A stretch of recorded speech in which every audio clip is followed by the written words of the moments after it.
Bismillahirrahmanirrahim. Assalamualaikum warahmatullahi wabarakatuh. Anak-anak pelajar tahun 4, masih lagi bersama Ustazah Fitri di channel Ustazah Fitri. Kita akan teruskan sesi PDPR untuk subjek Akidah tahun 4. Pada minggu lepas, kita telah mempelajari mengenai tajuk sifat kudrat. Sifat kudrat yang bermaksud kuasa. Jadi yang maha berkuasa ialah Allah. Sifat kudrat ni termasuk dalam sifat-sifat wajib bagi Allah. Okay.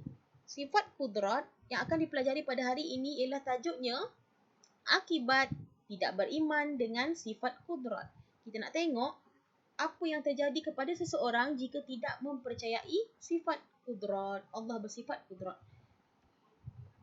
Yang pertama, mudah terpengaruh dan mencari kuasa lain selain Allah. Sekiranya seorang manusia itu, dia bersifat memerlukan pertolongan. Manusia mempunyai sifat memerlukan pertolongan. Tak kira dalam apa-apa urusan. Sekiranya mempunyai masalah, dia akan segera mencari pertolongan. Sesiapa yang boleh membantu dia untuk menyelesaikan masalah. Sebagai contoh, kita nak kaya. Sepatutnya kita berdoa dan meminta kepada Allah Subhanahu Wa Taala di samping dengan usaha.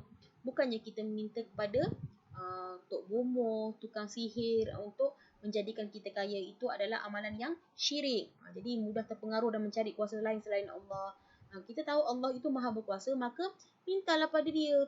Ud'uni astajib lakum. Maknanya mintalah kepadaku, Allah nescaya akan perkenankan. Nescaya Allah akan perkenankan. Kalau kita doa, kita usaha, insya-Allah Allah akan perkenankan yang terbaik untuk kita. Seterusnya, mudah berbuat maksiat. Seseorang yang tidak percaya dengan sifat kudrat, Allah Ta'ala akan mudah berbuat maksiat kerana mereka tidak meyakini bahawa Allah itu maha berkuasa menghancurkan sesuatu, menjadikan sesuatu. Jadi mereka dekat sini merasakan mereka hidup di atas dunia ni atas kehendak mereka sendiri, sedangkan mereka dijadikan di atas dunia ini sebagai khalifah untuk beribadah kepada Allah Ta'ala dan melakukan segala perkara yang disuruh dan meninggalkan perkara yang dilarang.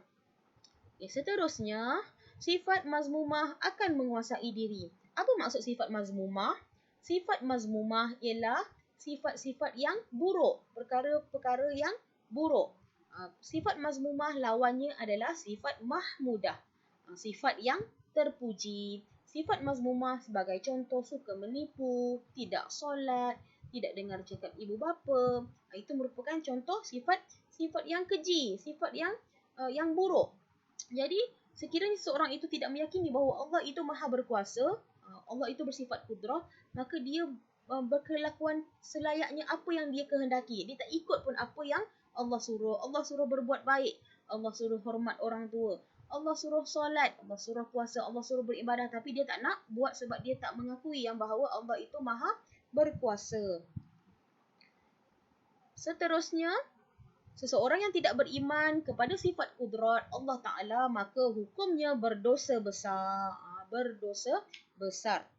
Seterusnya, akibat tidak beriman dengan sifat kudrat ialah seorang itu tidak bersyukur dengan apa yang diberikan. Sedangkan manusia ini telah diberikan dengan sebanyak-banyak nikmat di atas muka bumi ini. Nikmat Islam, kita lahir dalam agama Islam. Nikmat hidup, kita hari-hari bangun daripada tidur, kita boleh bernafas. Syukur Alhamdulillah.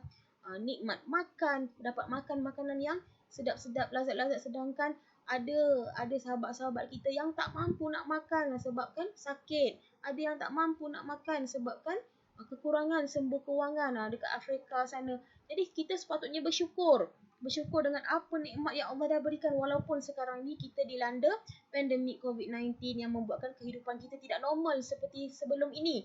Tapi bersyukurlah kita masih bernyawa, bersyukurlah kita masih bernafas, dan bersyukurlah kita masih berada di samping keluarga kita yang kita sayang. Jadi kita kena beriman dengan sifat kudrat Allah maha berkuasa. Maknanya Allah maha berkuasa menjadikan sesuatu, jadi kita kena redha dan bersyukur. Seterusnya, akibat tidak beriman dengan sifat kudrat adalah hidup tidak akan mendapat keberkatan. Allah tidak memberkati hidup kita di dunia ini. Okey, jadi itu saja daripada Ustazah. Ustazah harap semuanya boleh faham. Sekian dulu. Kita akan jumpa pada sesi akan datang. Wabillahi taufiq wal hidayah. Wassalamualaikum warahmatullahi wabarakatuh. Terima kasih.